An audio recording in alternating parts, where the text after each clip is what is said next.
조선의 운명이 흔들리고 있었습니다. 1592년 임진왜란, 일본군은 바다를 건너 조선을 향해 침공했고 조선은 준비되지 않은 상태로 무너져갔습니다. 국왕은 북으로 도망쳤고 백성들은 공포에 떨었습니다. 한양이 불타고 경상과 충청이 짓밟히는 동안 아무도 조선의 승리를 믿지 않았습니다. 그러나 그 속에서 묵묵히 일어나 한반도의 중심을 지킨 한 사나이가 있었습니다. 문신이었지만 누구보다 강한 군사적 감각을 지닌 자, 수적 열세를 이겨내고 단 2,000명 남짓한 병사로 3만이 넘는 왜군을 꺾은 인물, 그는 바로 조선의 장군 권율이었습니다. 오늘 우리는 그의 일생과 위대한 승리, 행주 대첩을 중심으로 권율이라는 이름이 어떻게 조선의 구원자가 되었는지를 따라가 보려 합니다. 권율, 자 언신, 호 만취당.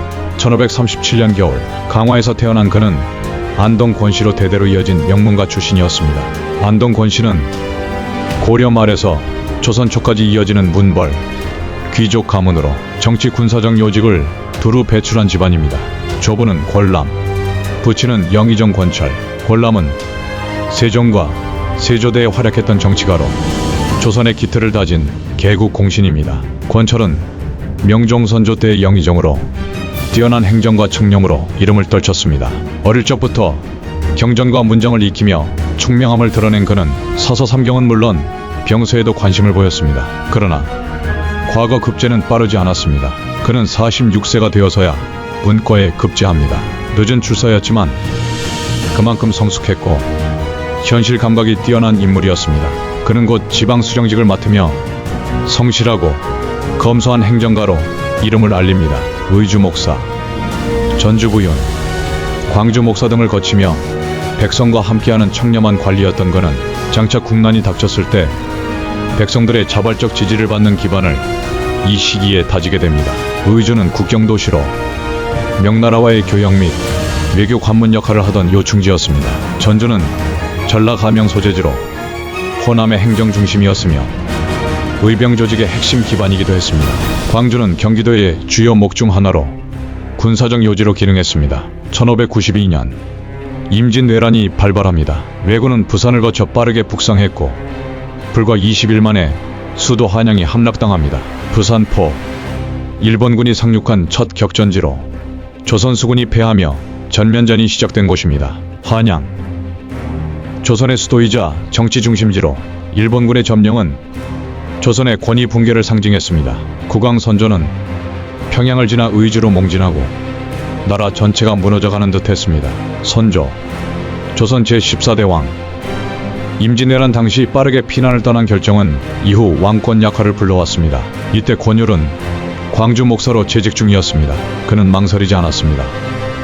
즉시 의병과 남은 병력을 모아 왜군을 맞이할 준비를 시작합니다. 곧이어 그는 전라도 관찰사 겸 병마 절도사로 승진하게 되고 이치 전투에서 첫 큰 승리를 거둡니다. 이치 전투는 1592년 7월 전주 근처 이치에서 벌어진 전투로 권율이 왜군의 남하를 저지한 첫 승리입니다.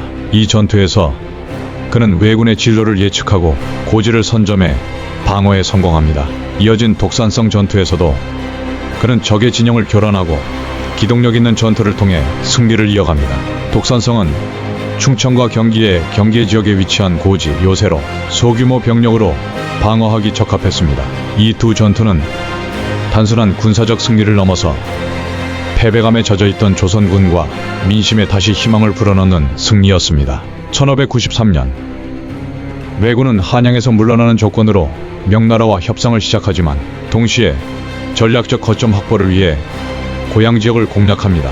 이때 권율은 약 2,300명의 병력을 이끌고 행주산성에 진을 칩니다. 행주산성은 고양시 덕양구에 위치한 한강변 고지로 한양을 방어하는 마지막 관문이었습니다. 그는 전략을 세웁니다.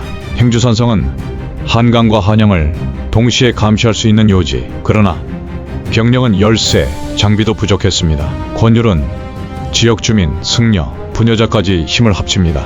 죽창, 화살, 돌멩이, 기와장까지 전부 무기가 됩니다. 화차와 조총, 화포도 준비되었고 비격진천례라는 신무기까지 투입되었습니다. 비격진천례는 조선 후기 개발된 원심 폭탄으로 당시 세계적으로도 보기 드문 시한폭탄이었습니다. 2월 12일 왜군 3만 명이 파상 공세를 벌입니다. 우키타 히데이에가 직접 이끄는 이 대군은 파죽지세로 밀고 올라옵니다. 우키타 히데이에는 도요토미 히데요시의 측근으로 임진왜란 당시 주요 지휘관 중 하나였습니다.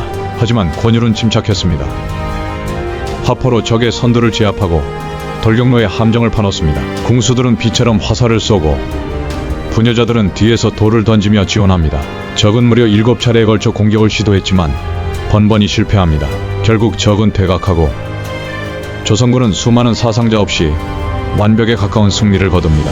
이 승리는 육지에서 조선이 왜군을 상대로 거둔 가장 결정적인 전투 중 하나로 조선인의 사기를 완전히 되살려낸 순간이었습니다. 행주 대첩 이후 권율은 조선 최고 군사 지휘관인 도원수에 오릅니다. 도원수는 전시체제에서 육군을 총괄하는 최고 지휘관으로 왕명을 직접 받는 위치였습니다. 이순신이 바다를 지켰다면 권율은 땅을 지킨 장수였습니다. 그는 이후 왜군의 후퇴를 끝까지 견제하고 명나라와의 협상에도 적극적으로 참여합니다. 하지만 그는 권세를 탐하지 않았습니다. 부상당한 병사 곁을 돌보았고 병졸의 이름까지 기억했다는 일화가 전해집니다. 권율은 항상 절제된 말과 행동을 보였고 전공을 과시하지 않았습니다. 전쟁이 끝난 뒤에도 그는 국정을 돕기 위해 계속 정무에 참여했습니다. 1599년 63세의 나이로 조용히 생을 마쳤습니다. 권율은 죽은 뒤에도 오랫동안 존경받았습니다. 그의 충성과 절제, 백성과 함께한 리더십은 오늘날까지도 교훈으로 남습니다. 그가 지킨 행주산성은 오늘도 많은 이들이 찾는 역사 현장이 되었고 그곳에는 그의 동상이 세워져 있습니다. 전투의 기술은 시간이 지나면 바뀌지만 지휘관의 품격과 정신은 시간을 초월합니다. 권율, 그는 전장의 영웅이기 이전에 백성을 품은 참된 리더였습니다. 이것이 바로 조선을 지켜낸 장군 권율의 이야기입니다.